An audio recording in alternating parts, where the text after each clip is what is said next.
We are back with another edition of Operation Protect the White Boy, and today we will be highlighting, I guess in all intents and purposes, what some could say as a wrestling legend, and that being Jeff Hardy, one half of the Hardy Boys. Now, growing up in the 90s, when Jeff and Matt Hardy, the Hardy Boys, burst onto the scene, it was like something I've never seen before. I mean, the acrobatics that these two men did was phenomenal. It was just an amazing thing to watch and see what they did in the beginning of their career all the way until, I guess you could say, the end. I don't know if they are still wrestling right now or what have you, but back in their prime, back in the Attitude Era, in the WWF before it became WWE, the Hardy Boys was one of the best tag team duos ever at that time, and that's non-debatable. But we're not here to talk about Jeff Hardy's career as a wrestler. No, we are here to talk about why this guy will not serve any jail time after he just got his third DUI offense. The only thing that I can see by now, just by reading the headline, is the only thing that's happening with him is that his driver's license has been suspended for 10 years. So from now until 2033, someone has to drive him wherever he goes. But he's not getting any jail time after getting his third DUI offense. And this article is coming from F4W Online. I think it's some kind of wrestling site. The Florida DUI case involving AEW roster member Jeff Hardy dating back to June 2022 was closed on Thursday after he submitted a written plea of nolo contendere on all charges. Hardy's license will be suspended for the next decade, and he will get 38 days credit for time served in county jail as part of his sentence. Nolo contendere is where a defendant agrees to accept punishment but does not accept or deny responsibility for that in which they are charged. Hardy was arrested on the morning of June 28th in Florida and was charged with 1 count of DUI, his third offense, 1 count of driving under a suspended, canceled, revoked license, and 1 count of driving while his license was restricted. He pled not guilty and faced up to 5 years in prison for the main charge, while the others were misdemeanors. Now I'm going to read a rundown of his full sentence. A 38-day county jail sentence with 38 days credit for time served, 2 years probation, $4,586 in fines and court fees, a 10-year suspension of his license, 2 years with an interlock device and 90-day vehicle impoundment, court-mandated DUI school or drug rehab program, and community service. On Tuesday, Hardy's attorney filed a motion to suppress the breath test results from his arrest as unreliable. They claimed the intoxilizer that was used was not inspected by the Florida Highway Patrol the month before Hardy was tested, which violates a Florida Department of Law Enforcement rule in which such equipment must be, quote, inspected by an agency inspector at least once each calendar month, end quote.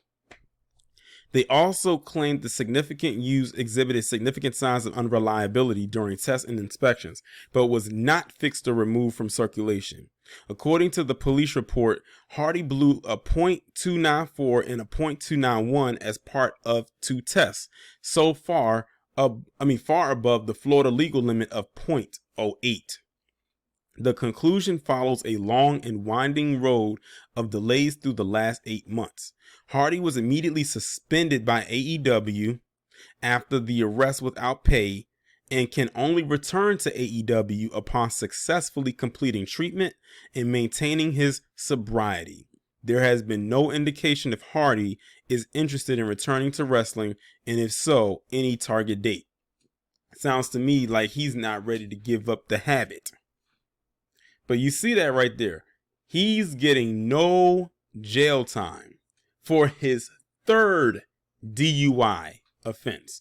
You would think he will learn after the second one, because they probably was lenient on him on that second one. They're probably like, Mr. Hardy, if I see you in this courtroom again for the same thing, this is going to happen.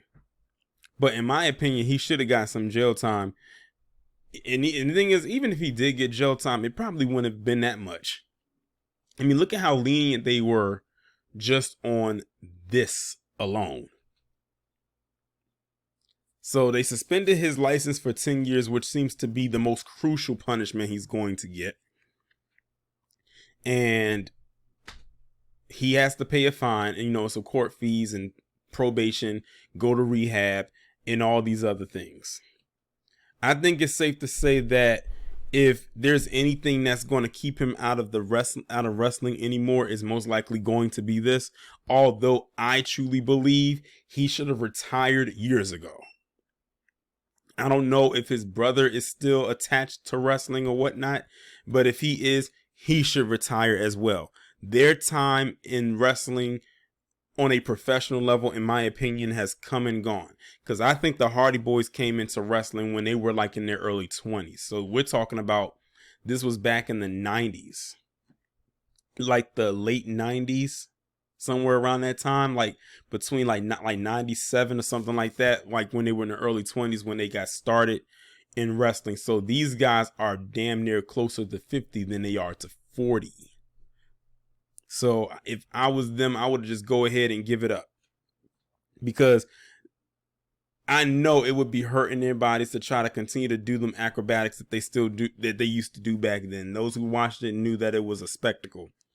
But besides that, he definitely has that privilege on his side, because I bet you if this was a black wrestler that did this, they probably would have had to do some jail time, and they wouldn't have said, oh, we're going to credit it to time served. And it says 38 days.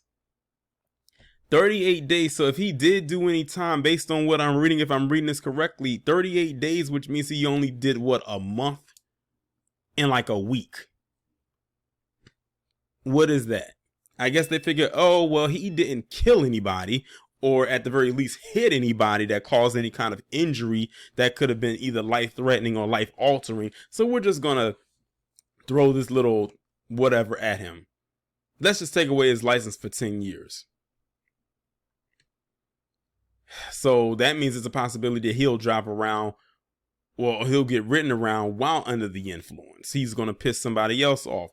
And hopefully they don't get into a situation where they are affected. But again, that's why I created this series, Operation Protect the White Boy. It doesn't matter who falls into the category. They can be a big name like Jeff Hardy, or they can be a little name like that Richard Crum person that I did one on about a week ago.